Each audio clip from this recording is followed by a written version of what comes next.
Hello everyone, आप लोगों का स्वागत है मैनेजमेंट के ऑनलाइन क्लास में। हम लोग मटेरियल मैनेजमेंट यूनिट पढ़ रहे थे, जिसमें आज हम लोग पढ़ेंगे कि ईओक्यू क्या होता है। काफ़ी इंपॉर्टेंट है क्योंकि ये शॉर्ट आंसर टाइप के क्वेश्चन में इसका आने का चांसेस काफ़ी ज़्यादा है। नहीं तो इस पर बेस्ड एकदम छोटा छोटा न्यूमेरिकल्स आपसे पूछ सकता है, तो बहुत अच्छे से इसको समझने का कोशिश करेंगे।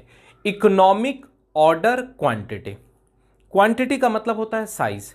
जैसे अगर किसी मैन्युफैक्चरिंग कंपनी के रिस्पेक्ट में आप पढ़ाई करेंगे तो आप नोटिस करेंगे कि दुनिया के हर एक मैन्युफैक्चरिंग कंपनी को रॉ मटेरियल चाहिए प्रोडक्ट बनाने के लिए। अगर हम कोई ऑटोमोबाइल बना रहे हैं तो ऑटोमोबाइल के लिए भी हमको बहुत सारा रॉ मटेरियल चाहिए। इसका मतलब है कि हमको शाफ्ट चाहिए, एक्सल चाहिए, गियर चाहिए, इंजन चाहिए, टायर ट्यूब सब चाहिए, तो ये उसके लिए रॉ मटेरियल हो गया। तो आखिर हम कितना क्वांटिटी, चूंकि उसको साल भर में हो सकता है कि 1000 जो है कार बना के बेचना है, तो 1000 कार बनाने के लिए रॉ मटेरियल चाहिए। तो 1000 कार बनाने के लिए जितना रॉ मटेरियल होगा वो तो एक ही बार में स्टोर अपने यहां नहीं कर लेगा स्टोर रूम में, क्योंकि अगर एक ही बार में कर ले रहा है तो उसका काफी पूंजी वहां फंस जा रहा है, साथ ही साथ उसका रख रखाव का खर्च भी बहुत ज्यादा हो जाएगा। तो इकोनॉमिक ऑर्डर क्वांटिटी यही सिखाता है कि हमको अगर कोई बिजनेस करना है, कोई मैन्युफैक्चरिंग प्लांट अगर हम बनाए हैं और कोई प्रोडक्ट बना रहे हैं, तो जो रॉ मटेरियल का हम क्वांटिटी मंगाएंगे अपने यहाँ स्टोर करके रखेंगे, वो कितना क्वांटिटी मंगाएंगे जिससे कि हम इकोनॉमिकल रहेंगे, आर्थिक रूप से हम मजबूत रहेंगे, मेरा ज़्यादा पूंजी उसमें नहीं लगे, किसी तरह का खर्च ज़्यादा नहीं बढ़े। क्लियर हो गया। अगर आप किसी रिटेलर दुकान के रेस्पेक्ट में देखेंगे, जैसे अगर आप कोई किराना दुकान ले लीजिए, कपड़ा का दुकान ले लीजिए, सीमेंट का दुकान ले लीजिए, तो एक एग्जांपल हम लोग सीमेंट दुकान का ले लेते हैं।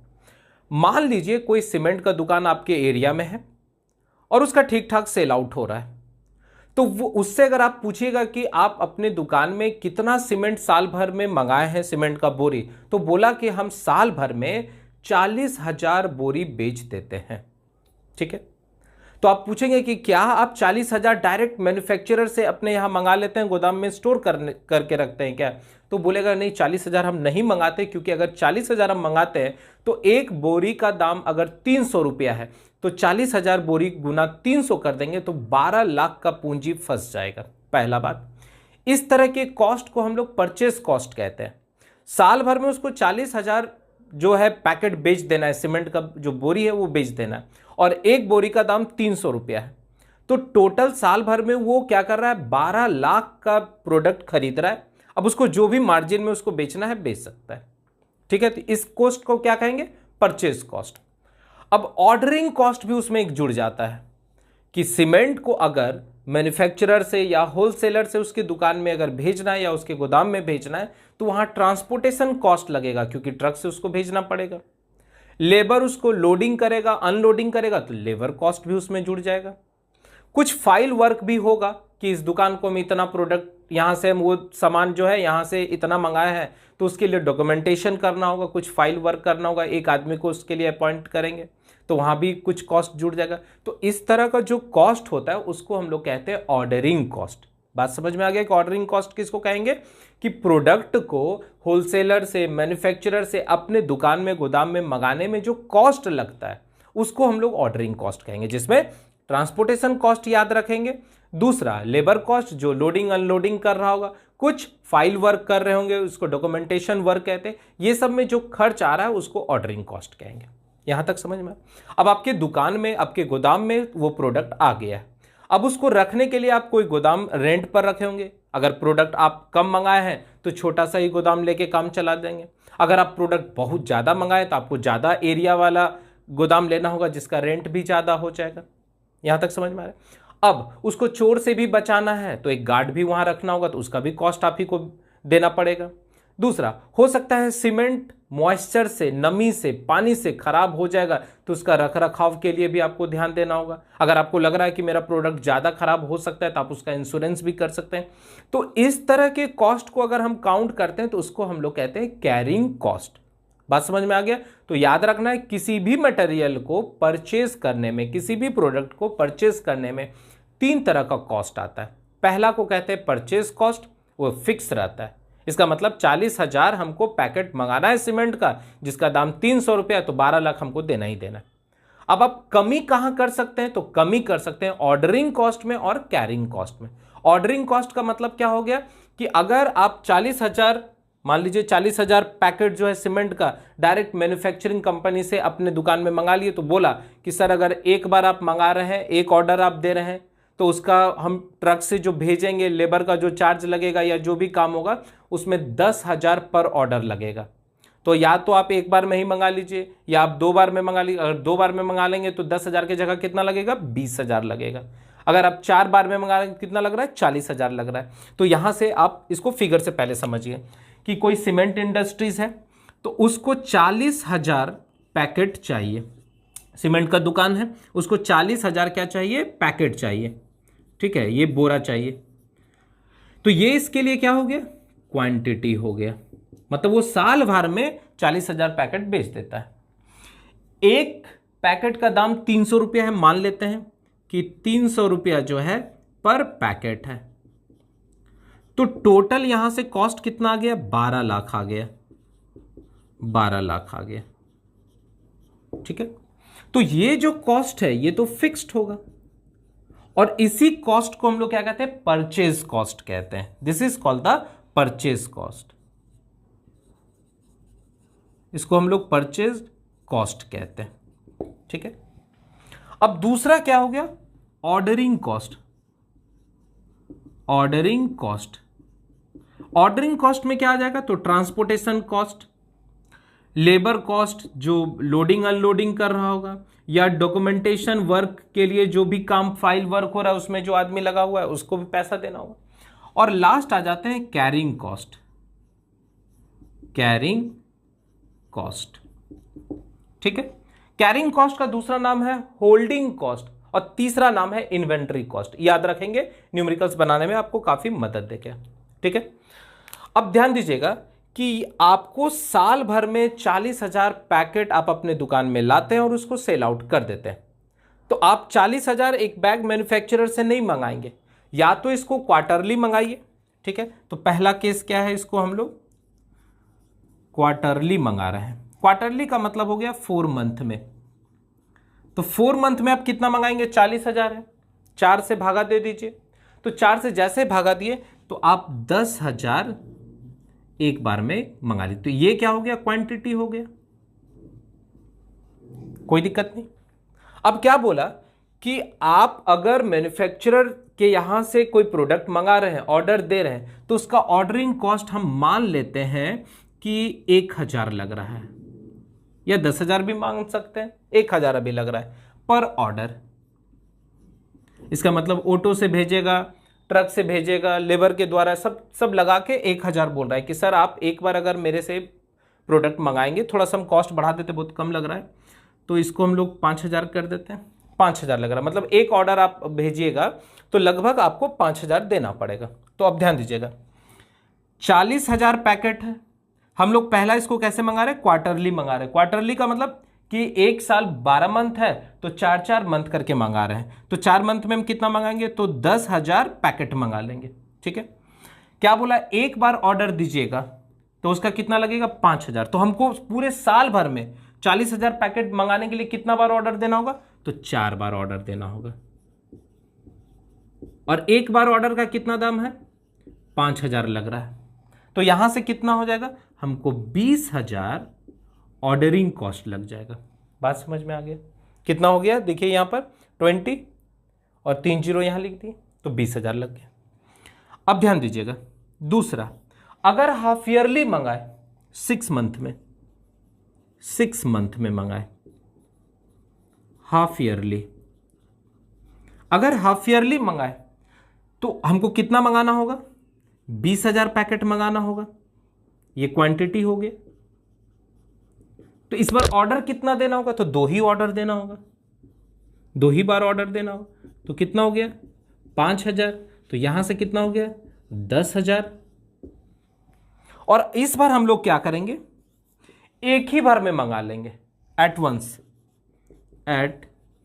मतलब एक ही बार में आप पूरा मंगा लीजिए, ठीक है। तो एट वंस मंगाएंगे तो आपको 40,000 पैकेट एक ही बार में मंगाना होगा। तो एक ही बार मंगाना है तो ये 1 ऑर्डर गुना कितना, 5,000 इक्वल टू कितना देना पड़ेगा? 5,000। तो एक चीज नोटिस कर रहे हैं कि अगर आप एक ही बार प्रोडक्ट मंगा रहे हैं, ठीक है, तो वो क्या किया, जो मैन्युफैक्चरर है, वो जो होलसेलर है, वो अपने यहाँ जो ट्रक रखा था उसमें सारा सामान, सारा माल रख दिया, लेबर उबर उसको डाल दिया, तो ये खर्च इतना आ गया 5,000 का। पर अगर आप 2 बार मंगा रहे तो बोला कि सर आप 1 पीस लीजिए या आप 100 पीस लीजिए, आपको कॉस्ट उतना ही लगेगा। जैसे अगर आप कोई किताब लेने के लिए किसी दुकान पर गए हैं, तो उसमें वहां से आपके घर से उस किताब दुकान जाने में हो सकता है आप ऑटो के मदद से गए होंगे, टेम्पू लेके गए होंगे, 10 रुपया देना पड़ा होगा। तो अगर आप एक किताब भी खरीदेंगे तो किताब का दाम तो फिक्स है, पर अगर एक ही किताब खरीदने के लिए आप स्टोर गए हैं, बुक दुकान गए हैं, तो आपको 10 रुपया तो ऑटो चार्ज देना पड़ेगा। अगर आप 2 बुक भी खरीदेंगे तब भी आपको 10 रुपया ही चार्ज देना पड़ेगा। तो अगर आप किताब खरीदने जा रहे हैं तो आप क्या करते हैं, कोशिश करते हैं कि एक ही साथ 3-4 बुक ले ले जो मेरा काम का है, ना कि हम बारी बारी से जाएं। तो वही चीज यहां पर हो रहा है कि अगर एक ही बार में हम मंगा लिए तो ऑर्डरिंग कॉस्ट क्या हो जाएगा, कम है। तो यहां ध्यान दीजिएगा, जैसे जैसे जितना ज्यादा आप ऑर्डर देंगे, यहां क्या कर रहे हैं हम, 40,000 एक ही बार में मंगाए तो ऑर्डरिंग कॉस्ट कम हो गया, 2 बार मंगाए तो 10,000 और 4 बार मंगाए तो 20,000 हो गया।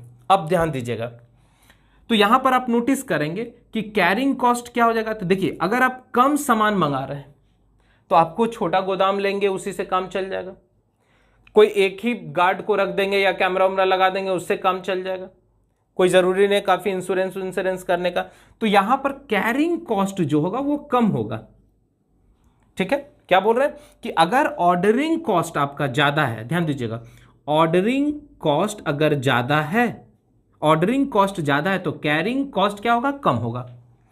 अगर ऑर्डरिंग कॉस्ट कम है, ध्यान दीजिएगा, ऑर्डरिंग कॉस्ट क्या हो जा रहा है आपका, कम हो जा रहा है, तो यहां पर क्या हो जाएगा, कैरिंग कॉस्ट आपका धीरे धीरे बढ़ते जाएगा। देखिए, आप एक ही बार में 40, आप एक ही ऑर्डर में सारा प्रोडक्ट मंगा लिए, तो यहां देखिए कैरिंग कॉस्ट तो आपका ऑर्डरिंग कॉस्ट तो आपका कम है, ऑर्डरिंग कॉस्ट कम है, पर इसका कैरिंग कॉस्ट क्या होगा, बढ़ जाएगा, क्योंकि 40,000 सीमेंट का बोरी आ गया तो एक बड़ा सा गोदाम चाहिए, उसका रख रखाव के लिए भी खर्च काफी ज्यादा करना पड़ेगा।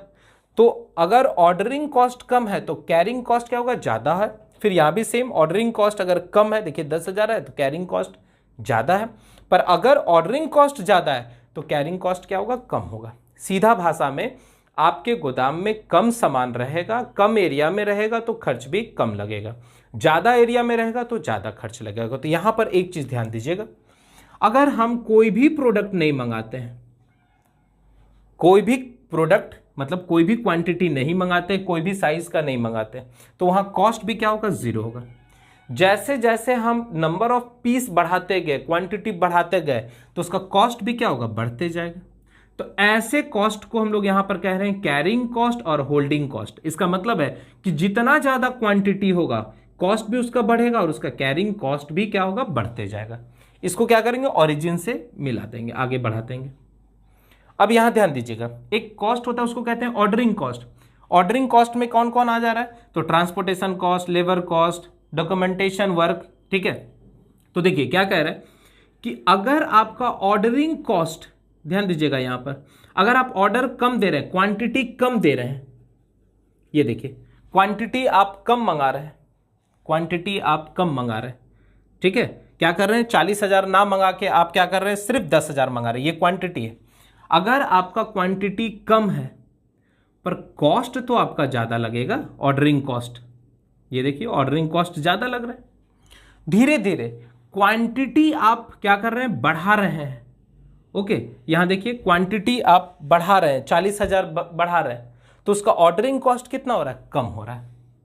ग्राफ समझ में आया कि अगर आप क्या कर रहे हैं, कम ऑर्डर दे रहे हैं, देखिए 10,000 क्वांटिटी दे रहे हैं, तो उसका खर्च, ऑर्डरिंग कॉस्ट तो फिक्स है कि 5,000 लेगा ही लेगा, चाहे एक बार मंगाइए 10 बार मंगाइए। तो उसका देखिए, इसको आपको क्या करना होगा, साल भर में 4 बार मंगाना पड़ेगा, तो 20,000 लग रहा है, तो ये देखिए कॉस्ट ज्यादा है। अब अगर 40,000 आप मंगा रहे हैं क्वांटिटी, मतलब क्वांटिटी ज्यादा है, क्वांटिटी देखिए ज्यादा है, तो उसका कॉस्ट क्या हो रहा है, ऑर्डरिंग कॉस्ट क्या हो रहा है, कम है, तो यहां कॉस्ट क्या हो रहा है, कम हो रहा है। तो जहां पर ऑर्डरिंग कॉस्ट और कैरिंग कॉस्ट एक दूसरे को कट करता है, तो वहां से एक पॉइंट हमको मिलता है, ऐसे पॉइंट को इकोनॉमिक ऑर्डर क्वांटिटी कहते हैं। इसका मतलब यहां से हमको पता चल जाएगा कि कितना नंबर ऑफ क्वांटिटी हमको मंगाना है और उसके लिए कॉस्ट हमको कितना लगेगा। तो ये एक ऐसा टेक्निक है जिसके मदद से हम एग्जैक्ट पता कर लेते हैं कि हम अपने बिजनेस में, हम अपने ऑर्गेनाइजेशन में कितना प्रोडक्ट को मंगाए, उसका साइज कितना होगा, क्वांटिटी कितना होगा। तो डिफिनेशन क्या कह रहा है, ध्यान से सुनेंगे। Economic order quantity is the size of lot, जिसको हम लोग खेप कह रहे हैं कि कितना मंगाना है। ठीक है, एक बार में ही मंगाना है कि 2 बार में मंगाना है कि 3 बार में मंगाना है। तो कहता है economic order quantity is the size of lot to be purchased which is economically, मतलब काट छाट के आर्थिक रूप से सुटेबल रहना चाहिए। क्लियर है? This is the quantity of material which can be purchase at the minimum cost. यही वो क्वांटिटी है, यही वो क्वांटिटी है जहां पर आपको क्या होता है, मिनिमम कॉस्ट में परचेज करते हैं। क्लियर हो गया कि अगर कोई कंपनी है वो कितना नंबर ऑफ क्वांटिटी मंगाए जिससे कि उसका कॉस्ट क्या हो, ज्यादा नहीं इन्वेस्ट हो, ज्यादा उसमें फंसे नहीं पैसा और इकोनॉमिकली रह जाए।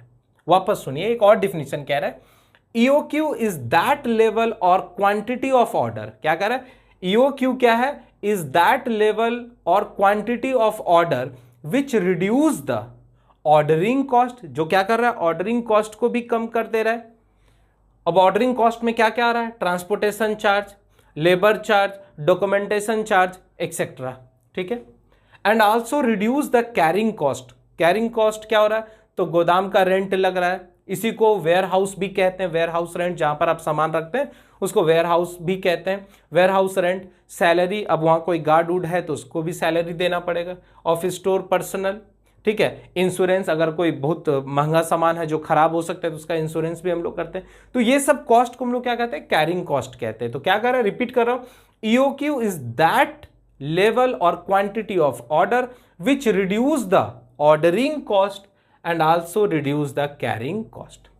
बात समझ में आ गया कि EOQ एक ऐसा पॉइंट है जिस पॉइंट पर हम लोग क्या करते हैं, किसी भी प्रोडक्ट को मंगाते हैं, मतलब ऑर्डरिंग कॉस्ट भी वहां पर कम लगता है और कैरिंग कॉस्ट भी क्या लगता है, कम लगता है। मतलब अगर आप उतना क्वांटिटी मंगाएंगे तो वहां पर क्या होगा, आपको ऑर्डरिंग कॉस्ट भी कम लगेगा। ऑर्डरिंग कॉस्ट में आप समझ गए कि ये सब भी कम लगेगा और उस जगह कैरिंग कॉस्ट भी उसका क्या लगेगा, कम लगेगा। तो EOQ क्या बताएगा, नंबर ऑफ साइज बताएगा कि ये 40,000 पैकेट है तो यहां से ये बता देगा आप 15,000 मंगा लीजिए, तो 15,000 क्या हो गया, EOQ हो गया। चलिए देखिए दूसरा क्या कह रहा है, ध्यान से सुनेंगे। देखिए इकोनॉमिक ऑर्डर क्वांटिटी जिसको EOQ कह रहे हैं, is that size of order, ठीक है, is that size of order which minimize total cost of carrying and cost of ordering. क्या कह रहा है कि EOQ वह ऐसा क्वांटिटी है, किसी भी प्रोडक्ट को मंगाने के लिए हम कितना क्वांटिटी का ऑर्डर दे जिसमें कि मेरा कैरिंग कॉस्ट कम लगे और साथ ही साथ आपका जो ऑर्डरिंग कॉस्ट है वो भी कम लगे, तो वही क्वांटिटी को EOQ कहते हैं। एकदम समझ में आ गया। अब क्या कह रहा है कि that is minimum total cost occur when, मतलब मिनिमम कॉस्ट हमको कब मिलेगा, जब इन्वेंट्री कॉस्ट, जिसको हम लोग कैरिंग कॉस्ट कह रहे हैं, is equal to ordering cost. इसका मतलब है कि EOQ पर जो ऑर्डरिंग कॉस्ट होता है और जो आपका कैरिंग कॉस्ट होता है वो दोनों बराबर रहता है। तो EOQ एक ऐसा नंबर ऑफ साइज है, एक नंबर ऑफ क्वांटिटी है जिस पर या जिसको हम मंगाएंगे तो उस जगह मेरा ऑर्डरिंग कॉस्ट भी कम लगेगा और साथ ही साथ उसको कैरी करने का भी जो कॉस्ट है वो कम लगेगा, क्योंकि मैक्सिमम पैसा इसी में फंसता है। क्लियर एकदम हो गया। चलिए अब इसको आप हम हटा देते हैं क्योंकि ये तो आपको समझाने के लिए लिखे थे, अगर आपको लिखना है तो फटाफट इसको लिख लेंगे। ठीक है, चलिए हम इसको हटा रहे हैं क्योंकि इसका जरूरत अभी नहीं है, ये सिर्फ समझाने के लिए था। अब यहीं से हम लोग क्या करेंगे, एक फॉर्मूला लिख लेंगे EOQ का। ठीक है, हम लोग डायरेक्ट फॉर्मूला जो है डेरिवेशन नहीं करेंगे, डायरेक्ट इसके फॉर्मूला को लिख लेंगे और ये काफ़ी इंपॉर्टेंट है न्यूमेरिकल्स बनाने के लिए। ओके, तो EOQ का फॉर्मूला यहां पर लिख लेंगे। मैथमेटिकली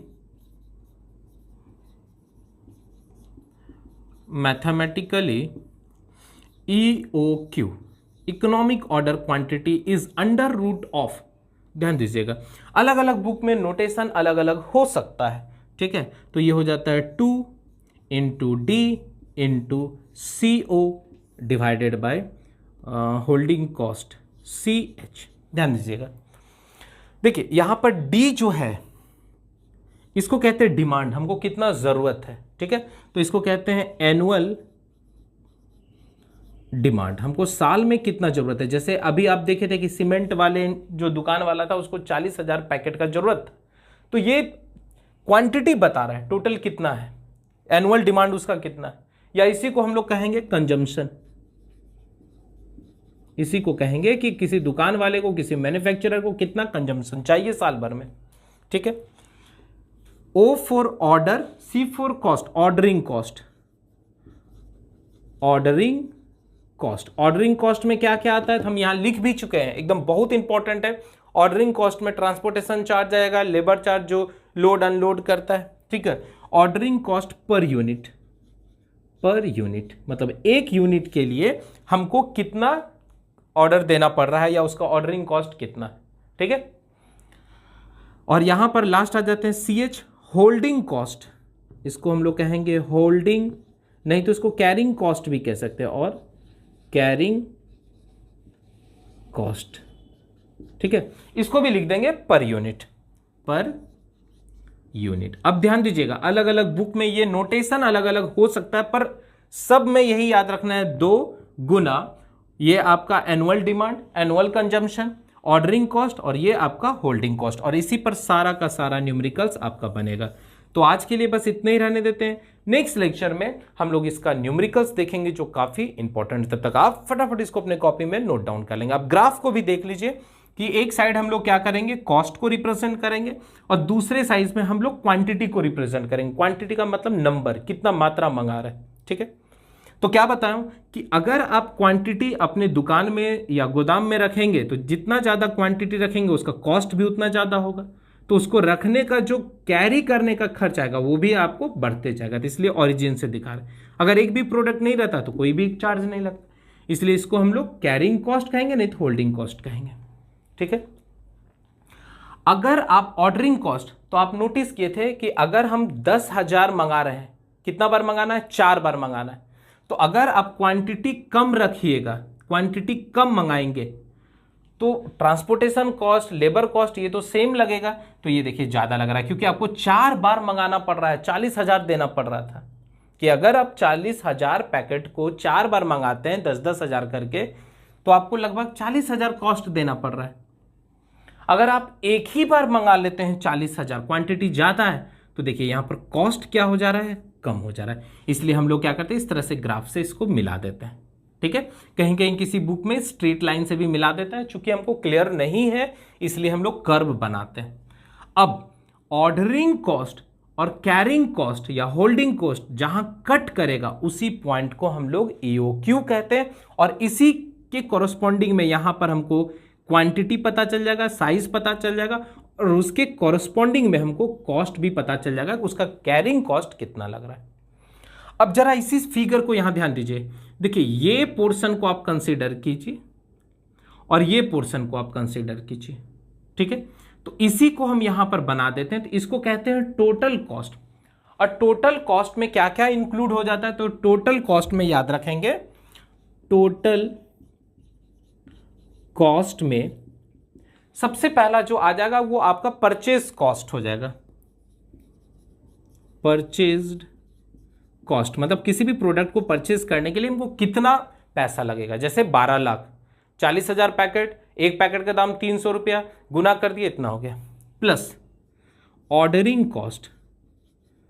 ऑर्डरिंग कॉस्ट इसका मतलब एक बार अगर ऑर्डर दे रहे हैं तो उसका भेजने का जो खर्च आएगा 5,000 आ रहा है। आप 4 बार मंगाइए, 2 बार मंगाइए, वो 5,000 लगेगा ही लगेगा, फिक्स है। जितना ज़्यादा ऑर्डर दीजिएगा उतना खर्च, ऑर्डरिंग कॉस्ट बढ़ेगा। और प्लस कैरिंग कॉस्ट, या इसी को हम लोग कहते हैं होल्डिंग कॉस्ट, ठीक है, होल्डिंग कॉस्ट। तो ये टोटल कॉस्ट हो गया।